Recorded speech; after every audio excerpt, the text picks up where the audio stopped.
It's that time again where every company is trying to pry your hard-earned cash away from you with the latest and greatest libraries, and you may well be tempted to get something new to better your music, right? You fear missing out on an amazing deal, but you're equally worried that you might just get shafted with a terrible library as part of this. How do you choose what's good and bad, what's worth it and what's a bit of a bust? Well, I'm not here to tell you what to buy. Let me make that really clear.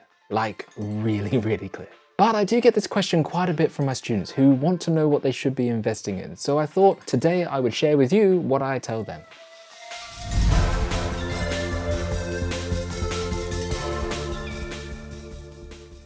Hey, my name is Steve and welcome back to Command Shift New. When it comes to buying and collecting sample libraries, I think I take a bit of a rainy day approach. And I think that might be partly because of the way my dad was. He was a bit of a hoarder, not in the kind of magazine stacked to the ceiling, don't know where the carpet is kind of way, but just he liked to collect things and make sure that he didn't throw anything away that he thought might be useful. He'd have these boxes with odd bits and pieces in them that he would keep in case he needed one of them to kind of fix something down the line. After he passed away a number of years ago now, I obviously had to help my mum kind of go through all of this stuff. And because we didn't collect it and we didn't know what it was for, a lot of it ended up being got rid of or recycled or donated. I remember clearly this box full of like hose fittings and taps that I just thought we're never going to end up needing. I thought it had just been sitting there collecting dust for years, completely unused. Until of course one day, a few years later, a tap burst and I realized that that box would have been the perfect thing. It probably had just the perfect part for what I needed. You never know what you're going to need later down the road. To me, that's exactly what software libraries are sort of like to a composer. I feel like sample libraries are always an investment. And that's what I tell my students when they're worried about making the wrong choice. You never know what style you're going to end up writing in, or what sound you're going to need, or what's going to save your butt in the nick of time. Obviously, I do want to say that this isn't the best advice for everybody. This might not be the case for an artist or a composer or producer that writes for themselves or writes in the same style all the time. But if you're a producer that collaborates with other people, or a media composer like myself who collaborates with clients, having choice is really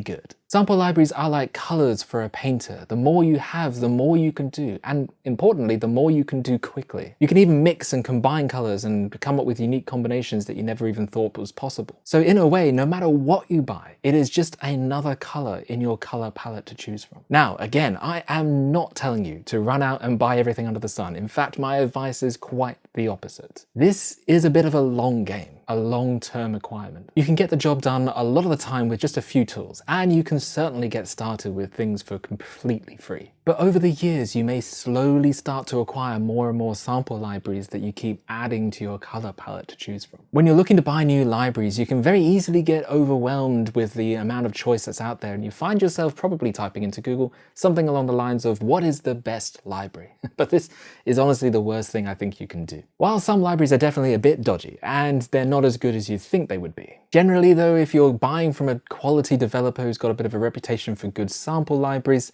then you're probably going to be okay and the library is going to sound good and decent. Now, I can almost feel the burning keys of someone furiously typing in the comment section right now who's completely missed the point of this video, telling me that their library that they love is the best library and that everything else is completely terrible and awful. Maybe I'll reply to them with this timecode so that they can hear this bit. Yes, you probably have a favorite library that you absolutely love and it subjectively sounds better and has better features than others. But it is just that. It is subjective. And if you're a real working composer and you're working for clients, then you know what's subjectively good to you is usually completely subjectively different to the person you're working with. It's never the same as your clients. In fact, I would say it's Murphy's Law that they usually want to pick the other thing that you wanted to do. It's just one of the joys of working as a composer and kind of aligning with your client. Now, if you, on the other hand, love working in one particular style and you have one particular sound and you want to write music just for yourself or for your own artistry, then by all means, go pick your favorite library and tell me which one it is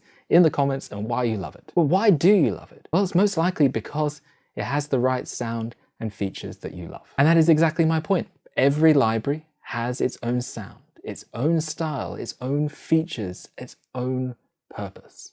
I want to take you through now an example of what I mean, and I want to thank Spitfire Audio for supporting this video when I brought them this idea and for supplying a library for me to actually demonstrate this on. I'm not obviously working for Spitfire Audio, they're not telling me what to say, and they're certainly not the only library I'm going to be featuring in this video, but I do think that they supply a few great libraries that are going to illustrate this very well. Spitfire Audio, like many sample companies out there, have sampled big orchestral libraries, but they haven't just sampled one. In fact, they've sampled many complete orchestral libraries. And a lot of companies actually do this. They sample more than just one orchestra. The reason is very simple and very straightforward. There is in fact a different style, a different sound and aesthetic to each one of these orchestras. You might feel like one sounds better than another, and that's usually down to the fact that it subjectively sounds better to you. You like one over the other. Maybe it fits your style or fits what you're doing right now better than the other one. And there's nothing wrong with that. After all, assuming you're comparing pro libraries, then they can all have a pretty comparable quality to them and probably similar features as well. So it really does just come down to which one you like the sound of the best. And I say go for it if that's what you want. But if your aim is to write for clients, then the best one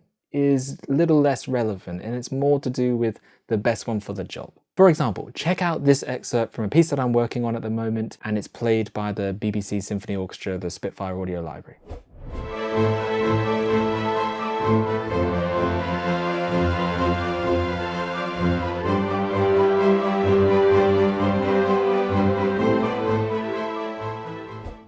Incidentally, if you do listen to that whole track after this one, which you can obviously find a link in the description below, I am aware that the beginning of it skewed a little Star Warsy. Now, this library is one that I love to work with. The BBC Symphony Orchestra is one that I kind of start most of my tracks with. However, here are two more orchestras from the same company that sound a little bit different again.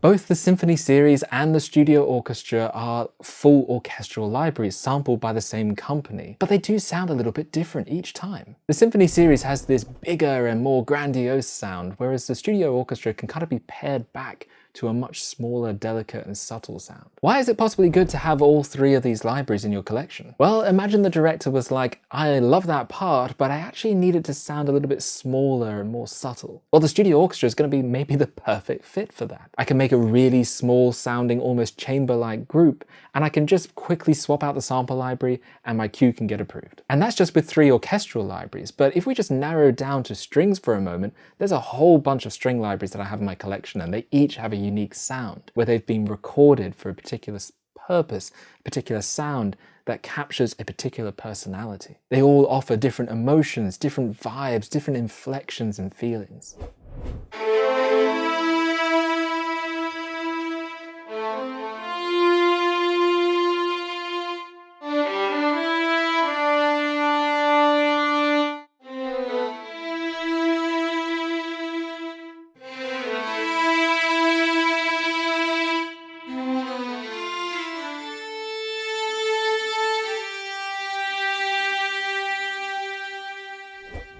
This is my point. If you're trying to find the best library, the one true only possible library, then you're really comparing apples with oranges. If you're writing music for yourself, just pick the one that you like the sound of, that has the features that you want. And if you plan on working for clients, you might start with one, but over time you might end up acquiring all of them again, because you're trying to find different sounds that your clients might find exciting, new or interesting, or works with their particular project. You can even combine some of these together to make new sounds. For the finished track of this piece that I've been working on, I didn't just use one sample library from even just one sample company. I mashed a whole bunch of stuff together, and I used different things to find the right sound that I was after, combining it all together, layering some of them as well. Check out some of these examples.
So to answer the question that my students ask, and what I wanted to share with you today is, if you're planning on working with clients as a composer and you're planning on working with other people, then you might want to think of yourself as a sample collector and connoisseur. That means that you aren't running out right now and buying everything on sale, and I definitely do not kind of advise breaking the bank just because there's a cool sale. No library is really a must-have. It's all relative to you and what you're doing and what stage you might be up to. But when these sales do come up, it's a good time to pick up something at a good price. It could be a new sound, it could be a new something to experiment with, something that might inspire you, and later on might be something that is the perfect fit for your client. But obviously, only if it's right for you. Only if it works for your situation. And this is where I don't think you have to worry about having made a terrible choice. At the end of the day, as long as it's a decent sample library from a quality developer, then you're really not going to lose out. And even if you don't end up using it right now for something, it may be the perfect thing to save the day later on. I can't tell you how many times a random library that's just kind of collecting dust in my collection has ended up providing even just one simple sound that's been the perfect nail on the head moment for a client. So no matter what you're choosing to buy, if it's for this sale period or another or one to come, don't worry. I feel like you're only going to be growing and developing and building your sample palette that you'll be able to choose from to make your music. In the end, I just feel like we spend way too much time, emotion, and effort battling over what is the best sample library, when, in my opinion, they are, at the end of the day, all just tools. And what's far more important is what you end up creating with them.